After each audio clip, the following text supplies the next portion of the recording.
Ukraine पर भीषण हमले शुरू कर दिए हैं। नए रूसी हमलों की शुरुआत ही इतनी घातक और खौफनाक है कि जेलेंस्की 24 घंटे के अंदर ही नेटो और अमेरिका भी सीधी मदद की गुहार लगाने लगे हैं। इधर रूसी मीडिया का दावा है कि इस बार यूक्रेन पर रूस के तब तक सीरियल अटैक होते रहेंगे जब तक कि जेलेंस्की का यूक्रेन सरेंडर को तैयार नहीं हो जाता। फूंक डाला यूक्रेन, पुतिन का आखिरी युद्ध शुरू। क्या पुतिन को हराना नामुमकिन? क्या अब जेलेंस्की करेंगे सरेंडर?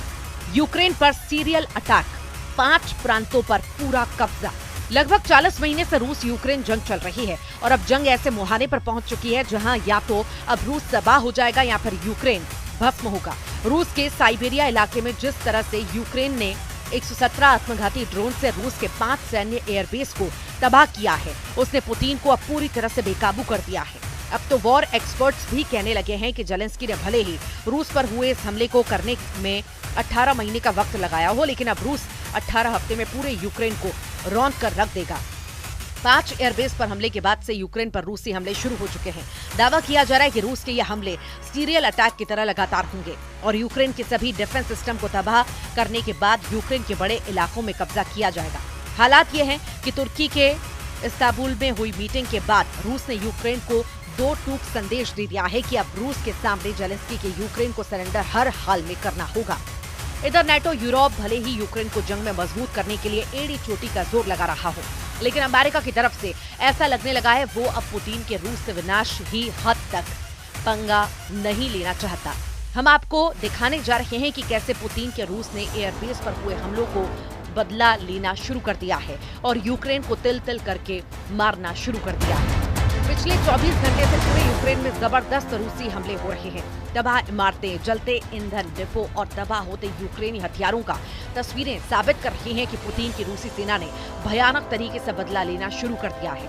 ऐसा लग रहा है रूस अब यूक्रेन से सीज फायर पर कोई बातचीत नहीं करेगा।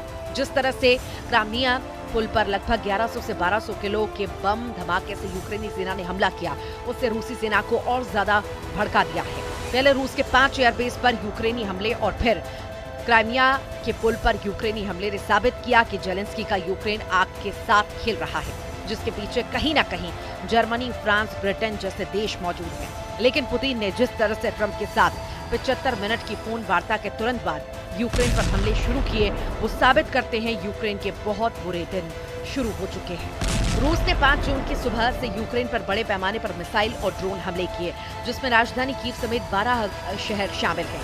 यूक्रेन के पश्चिमी क्षेत्रों को रूसी सेना ने निशाना बनाया। इस हमले में कीव सहित टोर्नोपिल, खमेलनित्स्की ओब्लास्ट और लुत्स्क में विस्फोटकों की खबरें आई। कीव में ड्रोन हमलों से कई आवासीय इमारतों और नागरिक बुनियादी ढांचे में आग लग गई है, जिसमें कम से कम 16 लोग घायल हुए हैं। मेयर विटाली क्लिचको ने इसकी पुष्टि की। रूस ने अपने Tu-95MS स्ट्रैटेजिक बॉम्बर से क्रूज मिसाइलें दागी, जिसके बाद यूक्रेन के सभी क्षेत्रों में हवाई हमले की चेतावनी जारी की गई। पश्चिमी यूक्रेनी शहर टेर्नोपिल, जो आमतौर पर रूसी हमलों का निशाना नहीं बनाया जाता है, वहां भी बुनियादी ढांचे और औद्योगिक सुविधाओं पर हमले हुए, जिससे शहर के कुछ हिस्से की बिजली गुल हो चुकी है।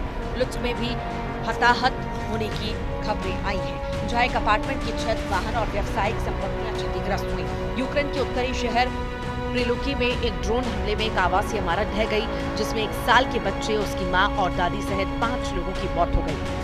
इस वक्त रूस पूर्वी और पश्चिमी यूक्रेन पर बेहद तेज हमला कर रहा है। जानकारी मिल रही है उसके मुताबिक डोनेस्क, खेरसोन, खार्किव, सुमय और चर्निव, निकोलाइव, जापोरिजिया, लुहांस्क और बेद्यांस्क के इलाके शामिल हैं। रूसी सरकार के प्रवक्ता पहले ही कह चुके हैं कि रूसी सेना अपनी तैयारियों के साथ लगातार हमले करती रहेगी। उधर यूक्रेन के राष्ट्रपति जेलेंस्की का कहना है कि रात के समय 400 से ज्यादा ड्रोन स्ट्राइक, 40 से ज्यादा मिसाइलें, जिनमें एक बैलिस्टिक मिसाइल भी शामिल है, लॉन्च की गई। रूस के हमलों में कीव की आवासीय इमारतों और शहर के बुनियादी ढांचे को नुकसान पहुंचा। कई दूसरे क्षेत्रों में हुए हमले में एक साधारण होटल को नष्ट भी किया, जहां यूक्रेनी एथलीट रुके थे। ये हमला रूसी राष्ट्रपति व्लादिमीर पुतिन और अमेरिकी राष्ट्रपति डोनाल्ड ट्रंप के बीच 4 जून को हुई फोन पर बातचीत के एक दिन बाद हुआ। ट्रंप ने बताया था कि पुतिन ने यूक्रेन के ऑपरेशन स्पाइडर वेब के जवाब में कड़ा जवाब देने की बात कही थी। तो वहीं ब्रिटेन में मौजूद रूस के राजदूत आंद्रेई केलिन ने यूक्रेन के ऑपरेशन स्पाइडर वेव के लिए ब्रिटेन को आंशिक रूप से जिम्मेदार ठहराया और चेतावनी दी कि तीसरे विश्व युद्ध को भड़काने की कोशिश हो सकती है। केलिन ने दावा किया है कि इस तरह के हमलों के लिए उच्च तकनीक और जियोस्पेस्ड डेटा की जरूरत होती है जो ब्रिटेन और अमेरिका के पास है। उन्होंने साफ तौर पर कहा है कि इस हमले में ब्रिटेन की भूमिका हो सकती है, जबकि ट्रंप ने अमेरिका की किसी भी भूमिका से इनकार किया।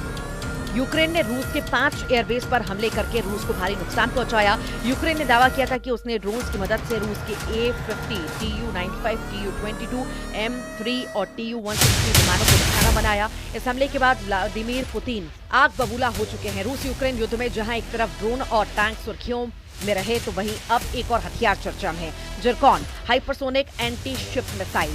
ये कोई आम मिसाइल नहीं बल्कि एक ऐसा हथियार है जिसे रूस अपना गेम चेंजर बता रहा है। खबर है कि यूक्रेन पर रूस इन मिसाइलों से जमकर हमले करेगा। अब रूस लगभग 1200 दिनों से चल रही जंग को और लंबा नहीं खींचना चाहता। यूएन के मुताबिक 3.5 साल की जंग में 30 लाख यूक्रेनी अपने ही देश में दूसरे ठिकानों पर जा चुके हैं, जबकि 60 लाख से ज्यादा यूक्रेनी विदेशों में शरण लिए हुए हैं। इधर पुतिन ने अमेरिका और यूक्रेन को साफ कह दिया है कि अगर सीजफायर चाहते हो तो यूक्रेन के कम से कम 5 प्रांत रूस के हवाले कर दो। हम आपको बता दें कि रूस ने इन इलाकों पर हमले तेज कर दिए हैं जिन पर वो कब्जा करना चाहता है। अब आप ये जान लीजिए पुतिन सीजफायर किस शर्त पर करना चाहते हैं। रूसी सूत्रों के मुताबिक रूस ने यूक्रेन से 5 प्रांत देने को कहा है। रूस जिन 5 जगहों से यूक्रेन की आर्मी को हटाने पर तुला है वो डोनेस्क, खेरसोन, खार्किव और जापोरिजिया और लुहांस्क है। डोनेस्क एरिया में रशियन बोलने वालों का प्रतिशत ज्यादा है जो खुद को रूस के करीब मानते हैं। आखिरी सेंसस के मुताबिक डोनेस्क की लगभग 75% जनसंख्या रूसी बोलती है। वे कल्चरली भी रूस से जुड़े हुए हैं। इसके अलावा साल 2014 में क्रीमिया के रूस में विलय के बाद यहाँ के लोग खुलकर मॉस्को के सपोर्ट में आने लगे। यूक्रेनी सेना और रूसी सपोर्टरों के बीच भारी जंग हो चुकी है। 5 जून को यूक्रेन ने रूस के ब्रांस्क ओब्लास्ट में क्लिंसी शहर के पास रूसी मिसाइल सैनिकों के ठिकाने पर हमला किया। यूक्रेन के सशस्त्र बलों के जनरल स्टाफ के अनुसार इस हमले में एक मिसाइल लॉन्चर नष्ट हुआ है, 2 अन्य को गंभीर नुकसान हुआ। ये इकाई 26वीं मिसाइल ब्रिगेड का हिस्सा थी। कथित तौर पर हमला तब हुआ जब ये यूक्रेन पर अटैक करने वाली थी। इधर रूस के पलटवार से पूरे यूक्रेन में कोहराम मचना शुरू हो चुका है। रूस ने जवाबी कार्रवाई में यूक्रेन पर बैलिस्टिक मिसाइलें दागी। यूक्रेन का दावा है कि उसने कई मिसाइलों को अपने एयर डिफेंस से तबाह कर दिया। युद्ध के मैदान से कई विस्फोटक तस्वीरें सामने आई जिनमें यूक्रेनी हेलीकॉप्टर रूसी ड्रोन को मार गिराते हुए दिखाई दिए।